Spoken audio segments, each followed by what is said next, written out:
ANM ನ್ಯೂಸ್ಗೆ ಸ್ವಾಗತ.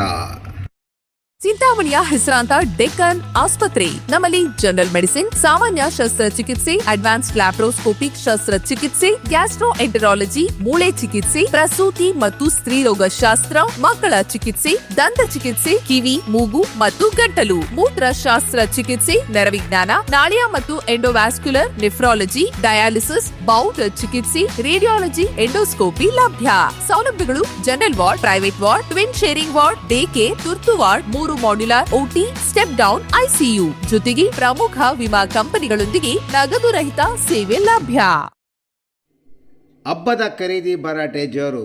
ಬರಗಾಲದಲ್ಲೂ ಭತ್ತದ ಖರೀದಿ ಉತ್ಸಾಹ. ಹೂವು ಹಣ್ಣಿನ ಬೆಲೆ ದುಪ್ಪಟ. ಚಿಂತಾಮಣಿ ನಗರದ ಪಾಲಿಟೆಕ್ನಿಕ್ ಆಟದ ಮೈದಾನ ಮತ್ತು ಬೆಂಗಳೂರು ಜೋಡಿ ರಸ್ತೆಯಲ್ಲಿ ವರಮಹಾಲಕ್ಷ್ಮಿ ಹಬ್ಬಕ್ಕೆ ಹಣ್ಣು ಮತ್ತು ಹೂಗಳನ್ನು ಖರೀದಿಸಲು ಜನ ಮುಗಿಬಿದ್ದಿದ್ದರು. ಮಳೆ ಬೆಳೆ ಇಲ್ಲದೆ ಬರಗಾಲ ಇದ್ದರೂ ಜನರ ಸಾಲ ಸೋಲ ಮಾಡಿ ಹಬ್ಬವನ್ನು ಆಚರಿಸಲು ಮಾತ್ರ ಜನತೆ ಸಿದ್ಧರಾಗಿರುವುದು ಗೋಚರಿಸಿತು. ಗ್ರಾಮೀಣ ಪ್ರದೇಶದಲ್ಲಿ ಹೇರಳವಾಗಿ ಸಿಗುವ ಮಾವಿನ ಎಲೆ ಮತ್ತು ಬಿಲ್ವಪತ್ರ ಕೂಡ ಮಾರುಕಟ್ಟೆಯಲ್ಲಿ ಮಾರಾಟಕ್ಕೆ ಇಡಲಾಗಿತ್ತು. ಶ್ರಾವಣ ಮಾಸದ ಮೊದಲ ಹಬ್ಬ ವರಮಹಾಲಕ್ಷ್ಮಿ ಹಬ್ಬವನ್ನು ಅದ್ದೂರಿಯಾಗಿ ಆಚರಣೆ ಮಾಡಲು ಸಜ್ಜಾದ ತಾಲೂಕಿನ ಜನತೆ ಮತ್ತು ಮಹಿಳೆಯರು ಹೊಸ ಸೀರೆ ಕೊಳ್ಳಲು ಮುಗಿಬಿದ್ದ ಪ್ರಯುಕ್ತ ಜವಳಿ ಅಂಗಡಿಗಳು ಮಹಿಳೆಯರಿಂದ ತುಂಬಿ ತುಳುಕುತ್ತಿವೆ. ಕಾಲಿಡಲು ಜಾಗವಿಲ್ಲದ ನಗರದ ಬಟ್ಟೆ ಅಂಗಡಿಯಲ್ಲಿ 5,000 ರು ಸೀರೆ ಖರೀದಿಸಿದರೆ ಲಕ್ಷ್ಮೀ ಮುಖವಾಡ ಉಚಿತವಾಗಿ ನೀಡುತ್ತಿದ್ದರು. ಇನ್ನು ಹೂವು ಹಣ್ಣು ದುಬಾರಿ.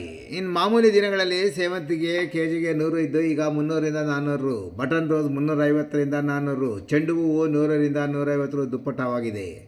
ಇನ್ನು ಮಲ್ಲಿಗೆ 1,000ರಿಂದ 1,200, ಕನಕಾಂಬರ 1,400ರಿಂದ 1,700, ಸೇಬು 200ರಿಂದ 300, ದಾಳಿಂಬೆ 200ರಿಂದ 250, ಮೋಸಂಬಿ 200ರಿಂದ 300, ಏಲಕ್ಕಿ ಬಾಳೆಹಣ್ಣು 80ರಿಂದ 120 ರೂಪಾಯಿಗೆ ಬೆಲೆಗೆ ಮಾರಾಟ ಮಾಡುತ್ತಿದ್ದಾರೆ.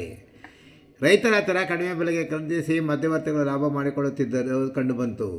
ತರಕಾರಿ, ಸಿಹಿ ತಿನಿಸುಗಳು, ದುಬಾರಿ ತರಕಾರಿಗಳು ಮತ್ತು ಸಿಹಿ ತಿನಿಸುಗಳು ಮಾಮೂಲಿ ದಿನಗಳಿಗಿಂತ ಕೆಜಿಗೆ 20ರಿಂದ 50 ರೂಪಾಯಿವರೆಗೂ ಹೆಚ್ಚಾಗಿ ಮಾರಾಟವಾಗುತ್ತಿತ್ತು. ಇನ್ನು ಲಕ್ಷ್ಮೀದೇವಿಯ ಪ್ರತಿಷ್ಠಾಪನೆ ಮಾಡುವ ಮಂಟಪದ ಅಲಂಕಾರ ಮಾಡಲು ಸ್ಟೇಷನರಿ ಅಂಗಡಿಯಲ್ಲಿ ಕೂಡ ಜನರು ತುಂಬಿದ್ದರು. ಇನ್ನು ಈ ಬಗ್ಗೆ ಪ್ರತಿಕ್ರಿಯಿಸಿ ಮಾತನಾಡಿದ ಮಸ್ಯನಹಳ್ಳಿ ನಿವಾಸಿ ನಾರಾಯಣಸ್ವಾಮಿ, ಹಬ್ಬದ ಸಮಯದಲ್ಲಿ ಬೆಲೆ ಜಾಸ್ತಿ ಆದರೂ ಸಾಲ ಮಾಡಿ ಆದರೂ ವಸ್ತುಗಳನ್ನು ಖರೀದಿಸಿ ಹಬ್ಬ ಆಚರಣೆ ಮಾಡಲೇಬೇಕು. ಬೆಲೆ ಜಾಸ್ತಿ ಅಂತ ಹಬ್ಬ ಮಾಡದೇ ಇರೋಕ್ಕೆ ಆಗಲ್ಲ ಎಂದರು. ಇನ್ನು ಹೂವಿನ ವ್ಯಾಪಾರಿ ರಾಧಮ್ಮ ಮಾತನಾಡಿ, ಗ್ರಾಹಕರು ಬೆಲೆ ಜಾಸ್ತಿ ಅಂತ ತುಂಬ ಚೌಕಾಸಿ ಮಾಡಿ ಖರೀದಿ ಮಾಡುತ್ತಾರೆ. ನಮಗೂ ಹಬ್ಬಗಳಲ್ಲೇ ಮಾತ್ರ ಸ್ವಲ್ಪ ಲಾಭ ಸಿಗುತ್ತೆ, ಮಾಲು ಉಳಿದರೆ ನಷ್ಟ ಆಗುತ್ತದೆ, ಆದರೆ ಅದನ್ನು ಯಾರೂ ಅರ್ಥ ಮಾಡಿಕೊಳ್ಳಲ್ಲ ಎಂದು ಅವರು ವಿವರಿಸಿದರು.